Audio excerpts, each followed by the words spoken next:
అస్సలాము అలైకుం వరహ్మతుల్లాహి వబర్కాతు.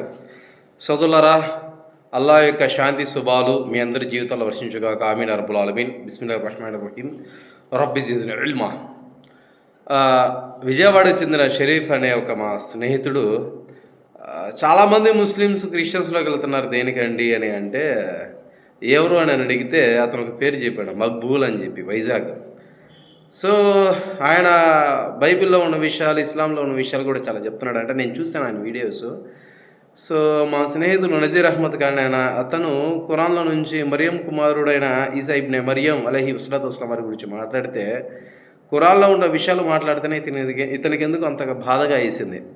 సో వాస్తవానికి మక్బూల్ బాయ్ అనే అతనికి కానీ, లేకపోతే ఎవరైతే ఇస్లాంలో పుట్టి మేము క్రిస్టియన్స్‌లోకి వెళ్ళాము అని ఎవరైతే చెప్పుకుంటున్నారో, కొంతమంది అజ్ఞానపూరితమైన మనుషులు, అంటే ఇస్లాం పరిజ్ఞానం లేనివారు.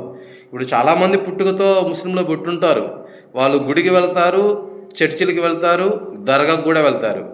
దర్గాకి వెళ్ళేవాళ్ళు, గుడికి వెళ్ళేవాళ్ళు మరియు చర్చిలకి వెళ్ళేవారు వాళ్ళు ముస్లిమ్స్ కాదు, గుర్తుపెట్టుకోండి. ఇస్లాం అంటే ఖురాన్ మరియు హదీస్ని మాత్రమే విశ్వసించాలి, దాంట్లో ఉన్న విషయాలు ఫాలో అవ్వాలి. అంటే కేవలం సర్వోన్నతుడైన కరుణామయుడైన అల్లాహ్ను మాత్రమే ఆరాధించాలి. సో వాస్తవానికి ఈ మక్బూల్ గారి ఆయనకి, లేకపోతే ఇస్లాంలో పుట్టి మేము క్రిస్టియన్స్లోకి వెళ్ళిన సోదరులందరికీ కూడా వాస్తవానికి వాళ్ళకి ఖురాన్ తెలియదు, అదేవిధంగా బైబిల్ కూడా తెలియదు.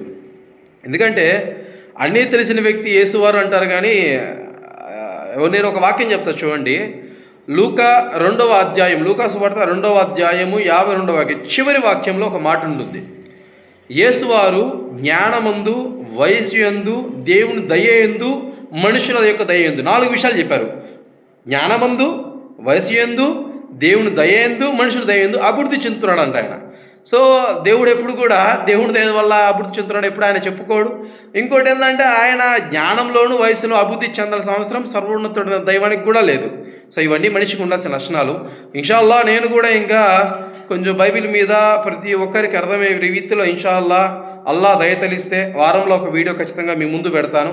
అదేవిధంగా హదీస్లో ఉన్న విషయాలు కూడా కొన్ని విషయాలు మీకు నేను తెలియజేస్తాను త్వరలోనే.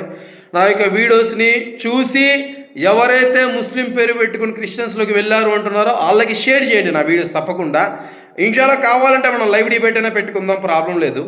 ఓకేనా? ఒకవేళ మనం అక్కడికి వెళ్ళాలనుకుంటే ఒకవేళ స్తోమత ఉంటే నేను వెళ్ళి అక్కడికి డైరెక్ట్ డిబేట్ పెట్టుకోవడము, లేదు వాళ్ళు ఒకవేళ అలా వద్దులే అండి లైవ్లో పెట్టుకుందామంటే జూమ్ మీటింగ్లో అలా అయినా డిబేట్ పెట్టుకుందాం. ఇన్షాల్లా సత్యాలు బయట పెడదాం, తప్పేముంది, అల్హమ్దులిల్లా. ఎందుకంటే సమస్తము పరీక్షించి మేలెందని చేపట్టండి మీ బైబిలే అంటుంది. 1 దశలోనికిలో 5వ అధ్యాయం 1వ వాక్యంలో 26:16 పురాతన మార్గంలో ఎదురు చూడండి, మేరు కలుగు మార్గం మీద తెలుసుకొని ఇస్లాం ధర్మంలోకి వెళ్ళిపోండి. పురాతన మార్గం అంటే ఏంటి? ఇస్లాం ధర్మం.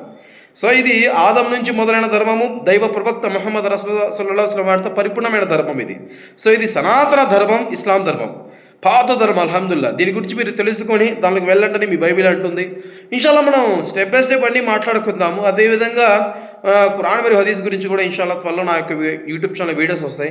సో అల్హమ్దుల్లా నా ఫాలోవర్స్ ఎవరైతే ఉన్నారో సబ్స్క్రైబర్స్, వాళ్ళే కాకుండా మిగిలిన వాళ్ళకు కూడా చేరవేసి ఇన్షాల్లా మన ఛానల్లో వీడియోస్ ప్రతిసారి చూడాలి అంటే మన ఛానల్ సబ్స్క్రైబ్ చేసుకోండి. ఇన్షాల్లా షేర్ చేయండి, వాచ్ చేయండి. అస్సలాము అలైకుం వరహ్మతుల్లాహి వబర్కాతు.